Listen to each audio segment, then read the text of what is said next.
Hello friends, welcome to the Nova Classes. Let's make learning easier. So dear students, यहाँ पे हम बात करने वाले हैं एक्सरसाइज 2.3 क्वेश्चन नंबर 5 फैक्टराइजेशन। तो बच्चों, होता क्या है कि अगर स्क्वायर वाला है, क्वाड्रेटिक पॉलिनोमियल्स है, तो उसका फैक्टर तो हम बहुत ही आसानी से निकाल सकते हैं। बट जहां पे क्यूबिक आता है वहां पे आपके लिए प्रॉब्लम क्रिएट हो जाती है। बट यहाँ पे हम क्या करेंगे, बहुत ही सिंपल भाषा में, सिंपल वे से हम क्यूबिक पॉलिनोमियल का फैक्टर निकालेंगे। तो बच्चों ध्यान से देखना, इसका मैं 4 पार्ट बनाने जा रहा हूं। ये पार्ट 1 है। अब आपको पार्ट 1, पार्ट 2, पार्ट 3 और पार्ट 4 सभी पार्ट को देखना है, जिसके थ्रू आपकी अंडरस्टैंडिंग बढ़ेगी और आप आसानी से किसी भी क्यूबिक पॉलिनोमियल को फैक्टर निकाल सकते हो। तो देखो, सबसे पहले आपको यहाँ पे देखना है कि यहाँ पे एक्स क्यूब दिया है, -2x² है, -x है, +2 है। तो सिंपल तरीका क्या होता है बेटा, यहाँ पे आप डायरेक्ट सॉल्यूशन में आप करेंगे क्या, यहाँ पे जो पहली वैल्यू और लास्ट वैल्यू आप आसानी से यहीं पे लिख दीजिए। यहाँ पे एक्स क्यूब हो गया और यहाँ पे +2 हो गया। ओके, तो ये पहला काम करना है कि यहाँ अपनी जो पहली वैल्यू है यहाँ पे लिख लीजिए और सेकंड वैल्यू यहाँ पे आपने लिख लिया। उसके बाद करना क्या है बेटा, कि जो पहली वैल्यू का कोफिशिएंट है वो डायरेक्ट यहाँ पे होना चाहिए। यानी पहली वैल्यू का कोफिशिएंट यहाँ पे जो भी रहे वो होना चाहिए। यहाँ पे -2x² है, तो हम यहाँ पे -x² करेंगे। इसलिए करेंगे क्योंकि माइनस है, तो हमें -x² करना होगा। तो आप सोचो कि -2x² में से एक हमने ले लिया, तो क्या बचा बेटा, और एक x² बचा।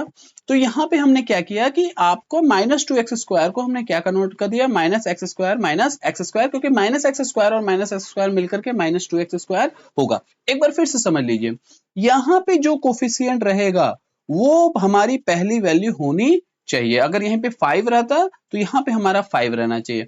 अगर यहाँ पे 3 रहता तो यहाँ पे 3 होना चाहिए। यहाँ पे 1 है, इसलिए हमने यहाँ पे 1 लिया और ये -x² और -x², यानी इस 2x² को हमने ब्रेक कर लिया। अब सेकंड पार्ट में क्या कर रहे थे बेटा, यहाँ का पहला वाला लेते हैं तो यहाँ का लास्ट वाला लेते हैं। तो यहाँ पे लास्ट पे क्या है बेटा, 2 है। तो आप यहाँ पे सिंपली तौर पे यहाँ पे क्या कर लो, 2x लिख लो। सिंपली तौर पे, कोई टेंशन नहीं है। यहीं पे अगर 5 होता तो यहाँ पे 5 लिखते, यहीं पे अगर 6 होता तो यहीं पे हम 6 लिखते हैं, अगर यहीं पे 7 होता तो हम 7 लिख लेते।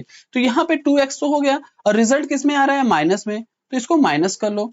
अब -2x में से कितना ऐड करें कि -x आ जाए, तो हम क्या ऐड करेंगे बेटा, +x ऐड करेंगे। तो इस तरह से देख रहे हैं कि हमारा यहाँ पे फैक्टर यहाँ पे हो गया है। अब इसको एक साथ ले लो, इसको एक साथ ले लो और इसको एक साथ ले लो। यहाँ पे x² अगर कॉमन ले लेंगे तो क्या बचेगा बेटा, x-1। यहाँ पे -x कॉमन लेंगे तो क्या बचेगा, यहाँ पे x-1। यहाँ पे -2 कॉमन लेंगे तो क्या बचेगा, x-1। तो यहाँ पे आप देखो, x-1 यहाँ पे भी है, x-1 यहाँ पे भी है, x-1 यहाँ पे भी है, तो x-1 यहाँ पे कॉमन ले लें तो यहाँ पे क्या बचेगा बेटा, -x²,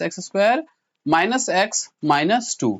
अब करना क्या है कि x-1 तो है ही, अब इसका हमें फैक्टराइज कर लेना है। इसका तो आपने बहुत ही आसानी से देखा था, इसका कैसे करना है। इसका तो 2 1 2, 1 1 2, तो यहाँ पे x-1 ये तो हो ही गया और यहाँ पे x² आपका क्या हो जाएगा, 2 1 2, तो -2x प्लस x-2। अब यहाँ पे x-1 रहेगा ही रहेगा। यहाँ पे आप सोचो x कॉमन ले लो तो क्या बचेगा बेटा, x-2। यहाँ पे +1 कॉमन ले लो तो क्या बचेगा, x-2। और यहाँ पे x-2 कॉमन लेंगे तो क्या बचेगा, x+1। और यहाँ पे क्या है, x-1।